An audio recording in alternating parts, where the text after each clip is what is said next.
is actually working really well when opposition members are motivated and the industry just keeps on pushing. Mr Chair. The Honourable Simon Mr Chair, it's really good to take a call on this bill. I agree with the member, Claire Curran, that it is a important, fundamental bill.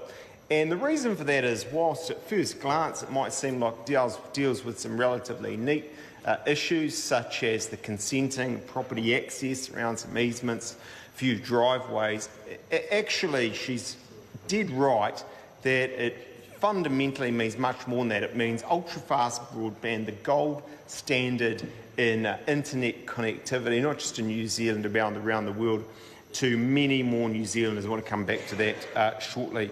Can I also just say, the member said she's effusive about this bill, and she should be. She should be, because it really is a good piece of work by the Select Committee. And whilst I don't agree with you about, it being a matter of government policy, it is a matter of government policy. It's gone through a cabinet process, very substantive cabinet process. It's come out the other side as policy of the national-led government. What I will say to the member is this. Credit where credit's due. The Select Committee has done a fine job. I want to thank Melissa Lee, the Chair, for her work on this, and I also want to thank the member Claire Curran for taking a very diligent, constructive approach to this. And I know she is overused word, but she is passionate about these issues and dedicated to them. And so, as I say once again, I thank her for that. She's mentioned the SOPs in this area, one particular large SOP, as she rightly says, very technical in nature. I think as a measure of our sense that she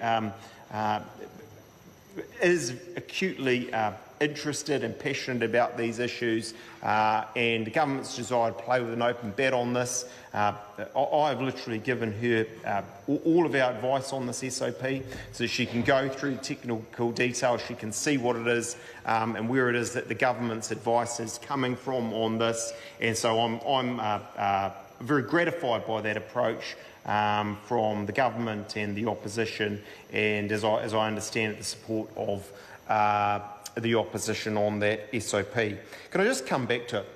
This bill is about much more than just streamlining the process for installing UFB. It's so much more than that. It's connecting tens of thousands more New Zealanders to high-speed internet. 71,000 households, we're told, through the Select Committee process, through the government's homework in this area, who can't obtain at the moment active consent from the other property owner concerned.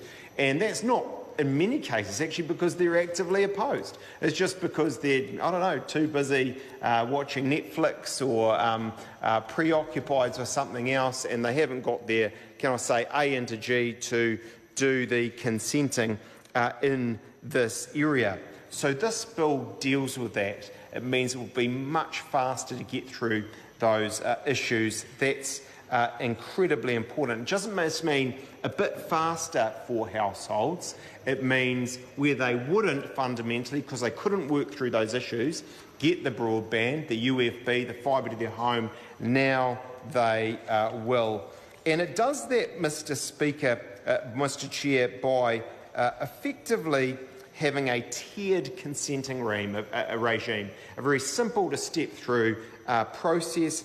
Firstly, at Category 1, where there is no substantial enduring impact on the shared property, so the UFB is not going to cause, as I say, a lasting substantial physical impact on the property, well, then you get to walk through the steps and with 5 working days notice in general terms. In other cases, it's slightly more complex than this, but for the vast run of cases, if it's not Category 1, it is Category 2, where there's a greater level of impact, but where the impacts are still considered justifiable in support of the mass market rollout of the next generation telecommunications network, then it's a 15 working days process with some specific grounds for objecting. So That is, in many ways, I would suggest, there's other parts to the other things in the bill, that is the guts of it.